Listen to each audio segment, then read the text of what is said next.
problem happens to deal with it.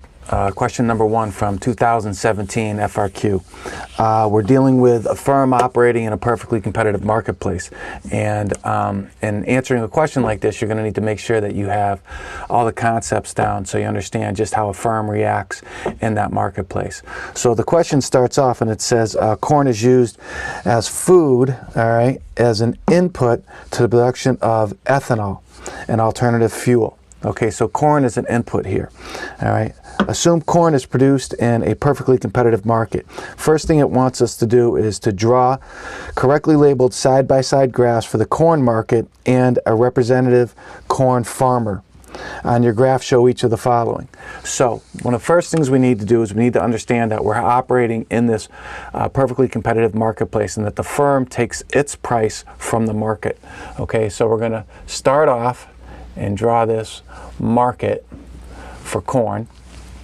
And with that, we're going to have the farmer here, all right, or the firm, okay? We're going to have a demand in the marketplace. We're going to have a supply in the marketplace, all right? Make sure you label your price and your quantity. We're going to have an equilibrium quantity in the marketplace, and we're going to have an equilibrium price in that marketplace. Now, in order for the firm to operate, it's going to need to have a price. And the only way it can have a price is it looks at the market and it figures out what everybody else is selling their product for, so that firm can get that price which comes from the market. Now, over here on the firm's graph, we know all this stuff already. When it asks us to draw this out, we got to recognize, okay, we're in a perfectly competitive market. We're dealing with a firm.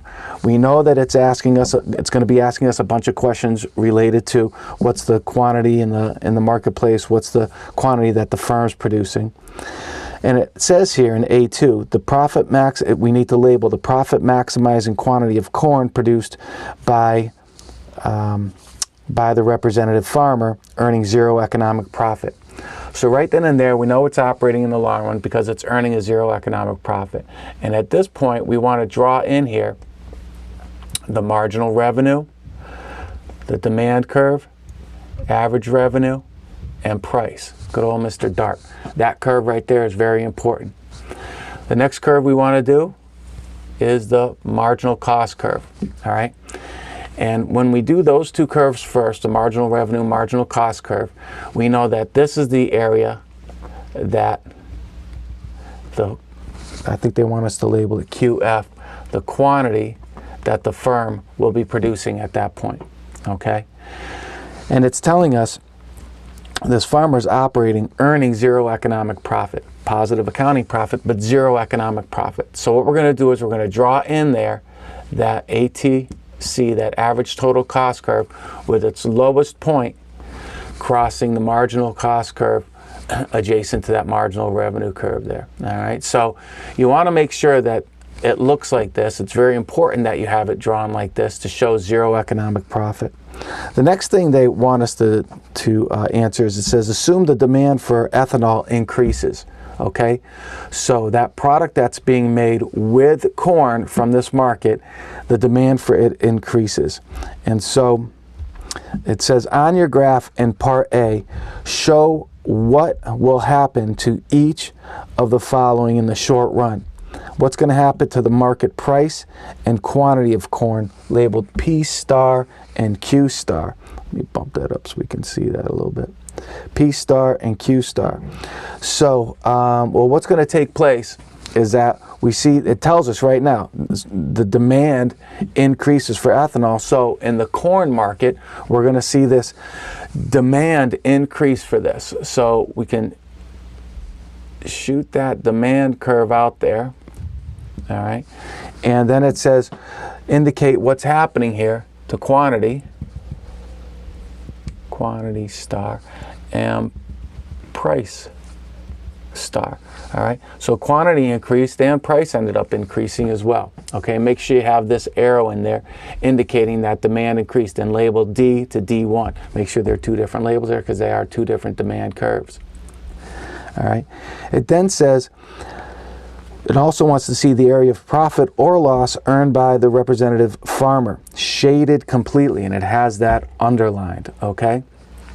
So what we're going to do here is we're going to see that this price is going to increase, all right? The price that the individual farmer has there, all right? Price goes up, let's say P1 here, and that price, it goes across here, all right? I'm going to erase this. Price is going to come across here, and we have a new marginal revenue to a new demand curve to a new average revenue to and a new price, label it as 2, when we see that increase of price that the farmer now gets from the marketplace. So the farmer's kind of pumped up about this. And what it's asking us to do is, because we have this new price that's here, this curve has gone up, so hasn't our quantity. This is the new point at which the marginal cost curve crosses the marginal revenue curve.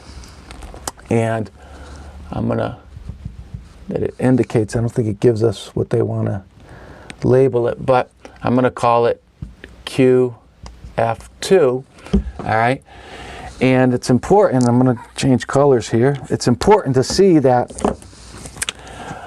the profit now, we hit the ATC right here, and the profit for the firm is going to be within this box right here, and they want us to shade it completely, all right? And there it is. There's the profit, all right? And ATC, up it is. There it is right there, okay? The next thing that they ask for us is that it asks the question, relative to your answer in part B, state what will happen to the market equilibrium price and quantity of corn in the long run, and it says explain. Well, one of the things that's going to happen here is that other farmers are going to see that there's a profit to be made here, and because of that, they're going to jump into that marketplace. Letter C, it asks us 2 questions. What's going to happen to the market quantity? And also it says, what's going to happen to the market price because of this?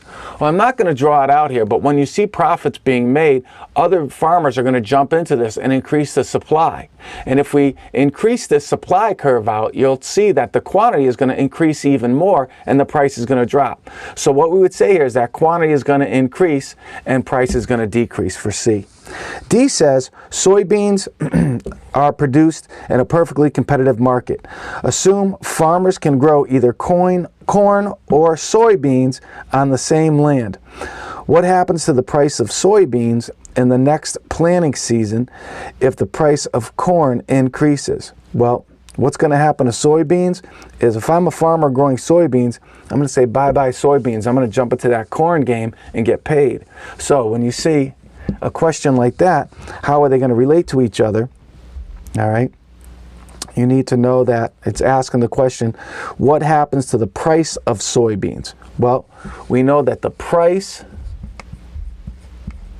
of soybeans is going to increase. And why do we know that? I'm going to give you just a little bit of supply and demand right here. Here's the price of soybeans now in the market. Here's the quantity. Well, the supply of soybeans is going to shift to the left, which is going to increase that price.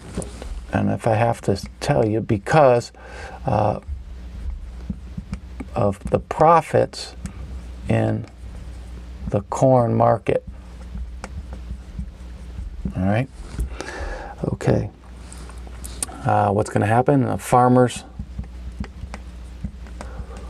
will follow profits. All right, pretty simple. Okay. The last question talks about assume instead that the government sets a binding price ceiling in the corn market. So E looks like this, a binding price ceiling. So price, quantity, we have a supply in the marketplace, we have a demand in the marketplace. And in order for it to be a binding price ceiling, that ceiling needs to be below market equilibrium. There's the price ceiling. okay? And so when it asks us, draw a new correctly labeled graph for the corn market and show each of the following. So we have showing the price ceiling as PC right there. I'm going to make sure quantity, price.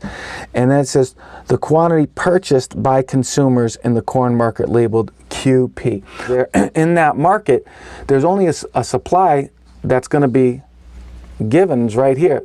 Producers aren't going to be willing to produce more because the price ceiling kind of blocked them from making any kind of zero economic or normal profits at this point. So there's only going to be a certain quantity that's being supplied. And if there's only a certain quantity that's being supplied, there's only a certain quantity that's actually going to be able to be purchased at this point.